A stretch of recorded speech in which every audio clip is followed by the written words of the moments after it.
All right. How are we doing today? Welcome. It's been a while since I've last seen you guys. Today we are going to be talking a little bit about your son Charlie. Now, to start off, I just want to compliment you both. Charlie is an excellent student academically, light years ahead of his peers. Very gifted in arts and crafts as well. So not only is he very intellectual, but he's also creative as well. Now, there have been some issues as of recent that I've been noticing, mainly pertaining to his ability to focus and his ability to sit still. What it seems to me like, there is a lot of time where Charlie is fidgeting, getting up and out of the seat, walking around, doing things you generally shouldn't be doing in a kindergarten classroom. Now, have you guys noticed anything of this sort at home? I haven't so much, but for me, I just think about our home space, and it's not the same as a classroom space. You know, there's not other children in it that Charles is interacting with. So maybe what I see is not what you're seeing. Okay. Yeah, I don't notice anything. I know that we do give him electronics time. We do make sure that all of his work is done before that, though, because school is number one priority. He doesn't have any siblings, or we don't have any pets at the moment, so he doesn't really, it's just moms and Charlie. And I think he kind of knows when moms are working, and because we do have work that sometimes carries over once we get home.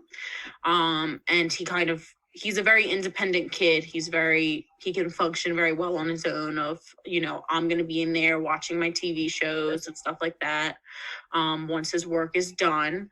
And yeah, we don't really see any fidgeting, any anxiousness, anything like that. He seems very calm, cool, and collected, I guess you could say. Mm-hmm. Well, honey, I think you soon forget, we went to the restaurant the other night and he was a little high energy there. Remember, kind of running about like a whirling dervish. And I will say we do allow the electronics, and we try to have that on the schedule, but with the COVID. It's grateful. Right. So this all is very interesting to me. This is something I see in a lot of students, especially nowadays, a bit of overstimulation. So if it's not happening at home where he's not surrounded by 30 other kids, or he's not at a restaurant where there's a bunch of people talking, and there's not a lot of stimulus at home.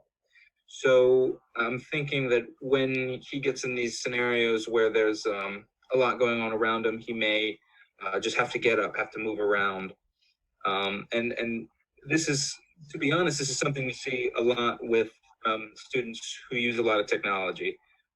They get so much stimulation from the screen that when they go out into the real world, it's kind of, never enough to kind of make up for the screen time. So speaking on this, I'm curious as to if there's anything you'd like me to do on my end that would benefit Charlie and benefit you guys as well.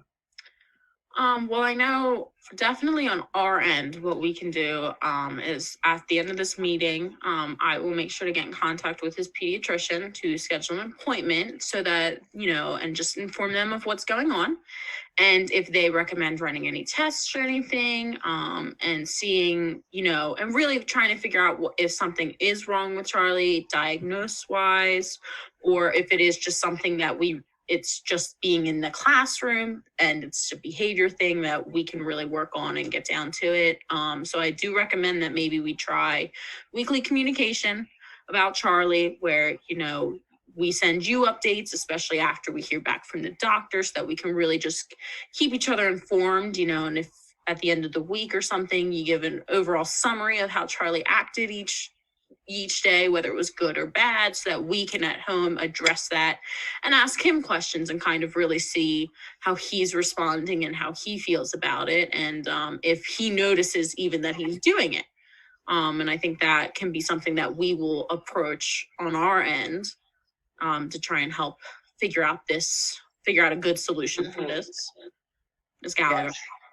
I like how you're including Charles in that too, in that dialogue. I think it's so important for children, to have a voice and be heard. And I think we just have to be very mindful that Charles does have a quiet space at home for when he's doing his homework. And that is something that we have been implementing, before, but just maybe be that much more aware of that detail in our space.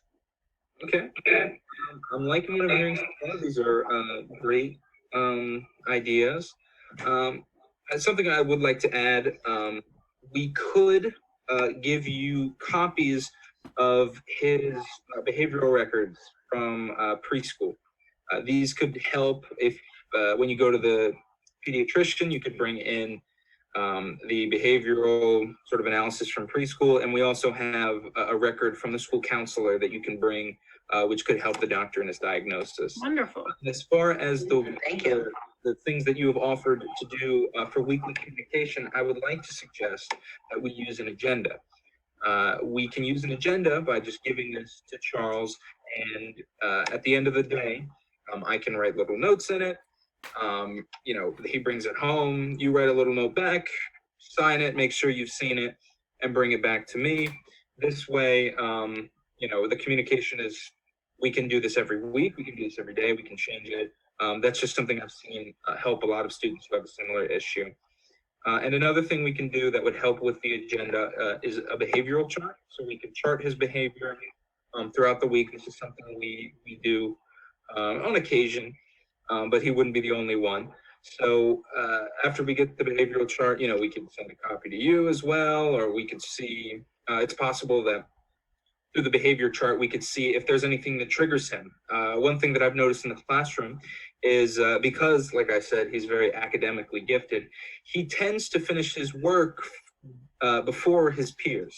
Mm-hmm. So after his work is done, it's sitting in front of him, it's excellent. He's got another 10 minutes to sit around and wait for everybody else to get done. And, of course, he's going to fidget and do things like that. So I think a behavioral chart would help us find some of those things that lead him to fidget around and do these kind of things that we are not looking for. So do we have any questions for me before we wrap up? No, I think something kind of question-wise. I know Charlie really likes to color and how, when he's home and such like that. So do you think it's possible that maybe we allow him to have a coloring book and his own pencils in his desk so that when he's done work and he needs something to do without Good idea. interrupting other Love that. students, he can sit and he can color, or if he's reading the book that we're reading that week or something like that, where he can kind of go into his own little space and make it his own little bubble just to help pass the time. Yeah, absolutely. I think that's a good suggestion. We just have to kind of try that out in class.